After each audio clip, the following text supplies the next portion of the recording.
Okay, so let's go on to the reading for today from Unshakable Spirit, Stories of Compassion and Wisdom. And today's story is number 32, page 83. Step back and look again.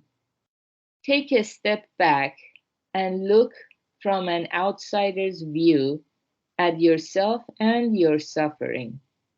Then you will see it's not as bad as you thought. Okay, once again, step back and look again. Take a step back and look from an outsider's view at yourself and your suffering. Then you will see it's not as bad as you thought. Yeah, this is a very good advice or um, pearl of wisdom when we go through, especially extreme suffering, because we are in an ocean of life. We never know, a big wave might hit us, and we go kind of tumble into the water, and we choke on salt water. We suffer. So it's very important to take a step back and look at our suffering from an outsider's view. So, for example, if we meet a person and come outside of our head, as soon as we make that connection with someone else, we reach out, especially if we reach out to benefit them in spite of our own suffering. That has a tremendous effect on diminishing the suffering, the extent of suffering we go through. So everything is the construct of our own mind, as Buddha teaches. My causes produce my effects. So the more we think about the painful event and we just go round and round and round the same event again and again, ruminating, naturally we suffer so much. So if we can break that cycle by making a connection to someone and talk with them. Many psychologists, they recommend that to speak your truth to different types of people, reach out to many different types of people. But I don't think it's a good idea to kind of tell everyone our story. It's called emotional dumping. It's not good.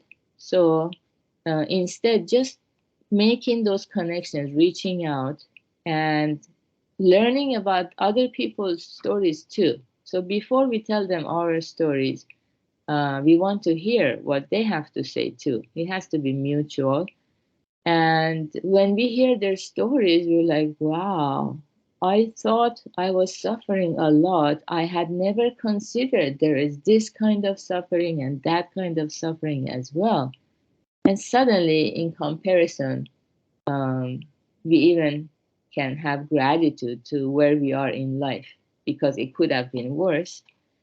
Um, yeah, so that's one thing because our happiness and suffering is all relative. So, depending on what is the point of reference, what we have in mind, it changes, it fluctuates all the time. And then once we make those connections, we realize, our own suffering is not as bad as we thought. Yeah, yeah. And if we connect it to today's phrase a day, when suffering is new, we call it pleasure. When pleasure gets old, we call it suffering.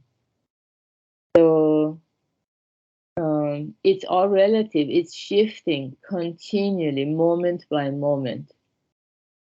So people say, oh, I'm very happy, they have a lot of pleasure. But actually, as time passes, we get used to it. We don't feel it as pleasurable as much.